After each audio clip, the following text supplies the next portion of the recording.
ಪ್ರಜ್ವಲ್ ರೇವಣ್ಣ ಏನ್ ಹೇಳಿದರೆ ನೀವೇ ನೋಡಿ. ಎಲ್ಲರಿಗೂ ನಮಸ್ಕಾರ.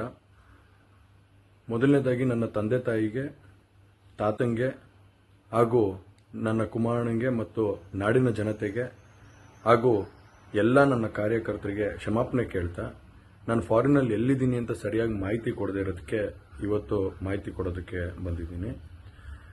ಏನು 26ನೇ ತಾರೀಕು ಚುನಾವಣೆ ನಡೀತು. 26ನೇ ತಾರೀಕು ಚುನಾವಣೆ ನಡೆದಂಥ ಸಂದರ್ಭದಲ್ಲಿ ಅವತ್ತು ನನ್ನ ಮೇಲೆ ಯಾವುದೇ ರೀತಿ ಒಂದು ಪ್ರಕರಣ ಆಗಲಿ, ಯಾವುದೇ ಒಂದು ಕೇಸ್ ಆಗಲಿ ಏನೂ ಇರಲಿಲ್ಲ. SITನೂ ಕೂಡ ರಚನೆ ಆಗಿರಲಿಲ್ಲ. ಈ 26ನೇ ತಾರೀಕು ನಾನು ಫಾರಿನ್ ಹೋಗೋದು ಕೂಡ ಇದು ಮುಂಚೆನೇ ಪ್ರೀ ಪ್ಲಾನ್ ಆಗಿತ್ತು. ಹಾಗಾಗಿ ನಾನು ಫಾರಿನ್ ಹೊರಟಾದ ಮೇಲೆ 3-4 ದಿನದ ನಂತರ ನಾನು ಯೂಟ್ಯೂಬ್ ನೋಡೋವಂಥ ಸಂದರ್ಭದಲ್ಲಿ, ನ್ಯೂಸ್ ಚಾನೆಲ್ ನೋಡೋವಂಥ ಸಂದರ್ಭದಲ್ಲಿ ನನಗೆ ಈ ಮಾಹಿತಿ ದೊರಕುವಂಥ ಕೆಲಸ ಆಯಿತು.